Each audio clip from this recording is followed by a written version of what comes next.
And video games are getting it from everyone, as Entertainment This Week puts all its blips in one basket for this Easter weekend of 1982.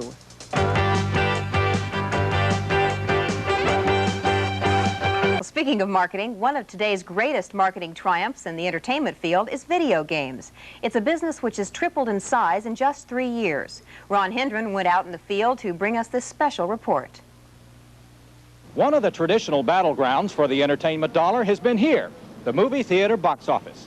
Movies raked in $2.9 billion last year, a sum which sent critics into a frenzy trying to figure out which were hits based on their box office performance. But a larger issue has often been ignored, and that is that ticket sales have been relatively flat since 1972. In the important youth market, movies compete with records and tape. A visit to LA's largest record stores confirms industry figures that record and tape sales are down. Nationwide, the decline is estimated at $1 billion for 1981. All of this bad news is not completely due to the recession. The movies and the music industry have suddenly had to face a new competitor, one which took in a stunning $5.6 billion last year. To find out where all these dollars are going, you have to go to the places where they're spent. Video game arcades around the country, where, at 25 cents a crack, 22.4 billion quarters were dropped last year. I used to sit down every day, spend about $10 at a time. It took me about 5 weeks every day of playing to come into about the 300, 400,000 average. I spent about maybe $600, $700 on the game total. The video mania, according to Walter Lowe, who wrote a Playboy article about it, goes beyond mere passion.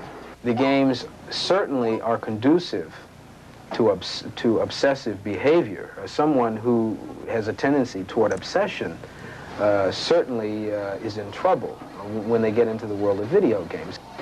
The trouble kids can get into has prompted city officials from Marlborough, Massachusetts to Oakland, California to pass ordinances regulating when children can play in arcades.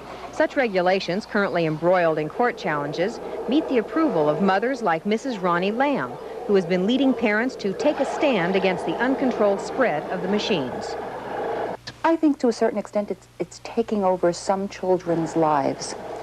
Children are not developing communicative skills when they're zeroing into a machine. They're not learning how to interact with the world around them and their peers. What is the future world going to be like if our children can't speak to each other? I think parents need some help from society to set parameters for where their children should be going and where their children are permitted to go. Society has always done this. We have laws for drinking ages. We have laws for smoking, dealing with age limitations. Parents need help. Parents are going to need all the help they can get, for the expansion of the video games industry is even being fueled by the city of Los Angeles, which is investigating putting video games into jury rooms and city parks to replace dwindling tax revenues. In these circumstances, it isn't surprising that arcade executives are bullish about a future in which they see their games reaching out to touch everyone.